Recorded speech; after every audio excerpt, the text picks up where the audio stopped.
पीछे पीछे भागते हुए और भटक गए। जो कैंप चलता है राजा महाराजाओं के साथ में सामग्री का, खान पान का, उससे अलग हो गए क्योंकि बुद्धि बिगड़ी हुई थी। उससे अलग हो गए। दंड एक तरह से नहीं मिलता। जब दिमाग खराब होता है तो हर जगह चोट पड़ती है। उससे बिछुड़ गए और जब प्यास लगी, भूख लगी, तो संग में कोई नहीं, अकेले रह गए।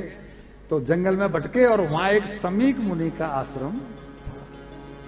समीक मुनि उस समय बैठे हुए थे ध्यान में, और इन्होंने जाकर के उनसे पानी मांगा कि मुनिवर, मुझे बहुत प्यास लगी है, मुझे पानी चाहिए। लेकिन वो किस कंडीशन में थे? शांत मीलित लोचन, शांत आत्मा, उनके नेत्र बंद है। लोचन नेत्र, उनके नेत्र बंद हैं, शांत आत्मा, और वो भगवान के ध्यान में बैठे हुए। अब जब व्यक्ति ध्यान में बैठा है तो कोई राजा पानी मांग रहा है, उनको कैसे मालूम पड़े? उन्होंने कोई ध्यान नहीं दिया, उन्होंने कुछ नहीं सुना, लेकिन बुद्धि भ्रष्ट कर दी। तो राजा के मन में क्या रहा है? जो ब्राह्मणों को अपना इष्ट मानता है, पांडव परिवार, वही परीक्षित कह रहा है कि लगता है ये साधु मैं राजा हूं, मेरा सम्मान नहीं करना पड़े, इसके लिए ढोंग कर रहा है। इसने आंखें बंद की हुई हैं, मन मैला हुआ, बुद्धि मैली हुई, क्यों? कलयुग का प्रभाव है। और परिणाम क्या हुआ कि खींच गए, नाराज हो गए। तो संत का तो और तो क्या दंड देते? गुस्सा में, खींच में एक मरा हुआ सर्प पड़ा था, वो अपने धनुष से, तीर से उठाया और उनके गले में। इतने बड़े समीक मुनि जो त्रिकालदर्शी हैं, उनका ऐसा अपमान। ये तो मरा हुआ सर्प डाल के चले गए। इनका जो बेटा है उसका नाम है श्रृंगी। वो उसने उनको बताया दूसरे लोगों ने कि भाई राजा परीक्षित आए थे। अब किसी की हिम्मत तो पड़ी नहीं राजा परीक्षित से कोई कुछ कह सके। तो राजा परीक्षित आए थे, तो उनका बेटा उस समय था नदी पर, वो तो खेल रहा था, बच्चा था, लेकिन ब्राह्मण पुत्र है, एक ऐसे त्रिकालदर्शी ऋषि का पुत्र है।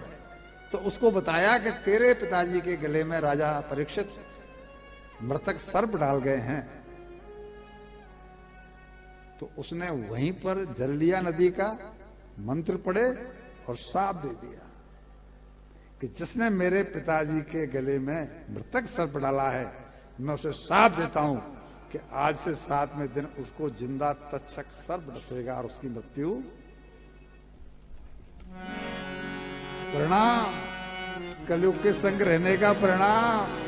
कलयुग जब हम पर सवार होता है तो स्थिति कहां तक पहुंच जाती है?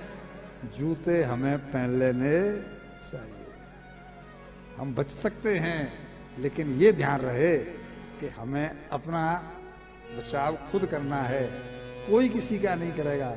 पति अगर बिगड़ा हुआ है तो पत्नी का मतलब ये नहीं है कि वो ऐसी पतिव्रता हो जाए कि जैसा भी ला रहा है, जो भी ला रहा है, कैसे भी है, और फिर उसे टोका टाकी नहीं करे। पत्नी अगर कुछ ऐसी वैसी है तो पति अपना रास्ता अलग सुन ले। कोई किसी के काम नहीं आएगा। मृत्यु के समय पंडित जी ने बीच में आया है, कोई न साथ।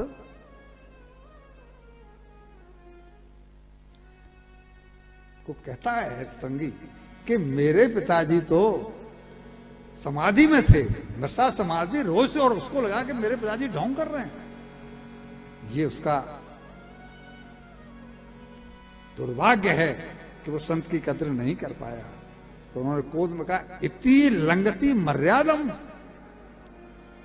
राजा की मर्यादा है कि वो संत महात्माओं का पालन करे, सम्मान दे, उनके भोजन का इंतजाम करे, उनके रहने का इंतजाम करे। बनियों के बारे में क्या कहा जाता है?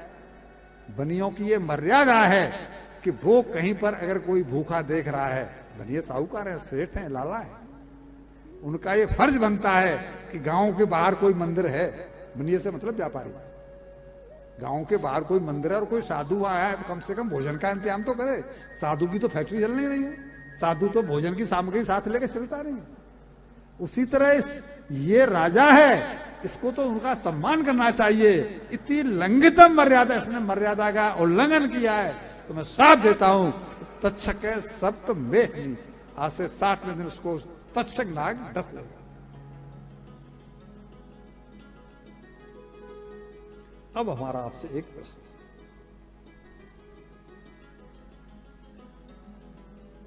भगवान कृष्ण ने जब इसके ऊपर छोड़ा ब्रह्मास्त्र, तो अंदर पेट में जाकर के, गर्भ में जाकर के इसकी रक्षा की है कि नहीं की है? अभी सुनाया ना। तो प्रश्न पैदा होता है अब क्यों नहीं कर ली? ये इतना इतना इतना है? अरे बाबा, मैं वही तो कह रहा हूं कि उसकी जिब्या पर क्यों नहीं बैठ गए? सरस्वती की जिब्या पर बैठेंगे, उसकी जिब्या पर बैठेंगे, नहीं बैठे हैं? मंथरा की जिब्या पर सरस्वती बैठी है, नहीं बैठी है?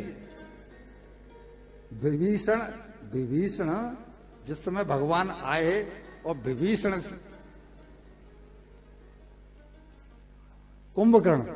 कुंभकर्ण से वरदान मांगने को कहा, उसने तपस्या की, रावण ने तपस्या की। रावण ने ये मांगा कि मरू नहीं, ये नहीं, वो नहीं। कुंभकर्ण उस समय मांगना चाहता था कि मुझे इंद्रासन दे दो, तो उसकी जिब्या पर आकर के सरस्वती बैठी है, वो बजाय इंद्रासन के वो निद्रासन मांग बैठा। तभी तो शमी ने सोता था, तभी तो शमी ने वो एक दिन जगता था। हमारा प्रश्न आपसे ये है, ये प्रश्न इतना सस्ता नहीं कि वो यहां पर आकर के इसकी जिब्या पर क्यों नहीं बैठ गए श्रृंगी की पे?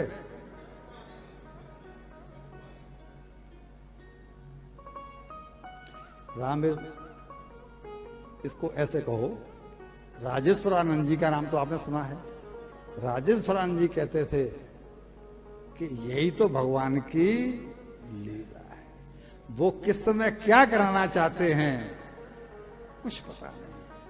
जिसको हम कहते हैं ईश्वर, ये सब खेल उसी का है। मिट्टी काली, हरे हरे वन, आसमान का रंग नीला, सूर्य सुनहरा, चंद्र शीतल, सब कुछ उसकी ही लीला। सबके अंदर छुपा बैठा सृजनहार सृष्टिका है, जिसको हम कहते हैं ईश्वर। ये सब खेल उसी का है। इसमें ईश्वर सेंटर में है कि नहीं है? सब कुछ वो ही कर रहा है, सब कुछ वो ही कर रहा है। हम जबरदस्ती काय को करता बन रहे हैं? अगर गरीब ही हैं तो गरीबी में हम मान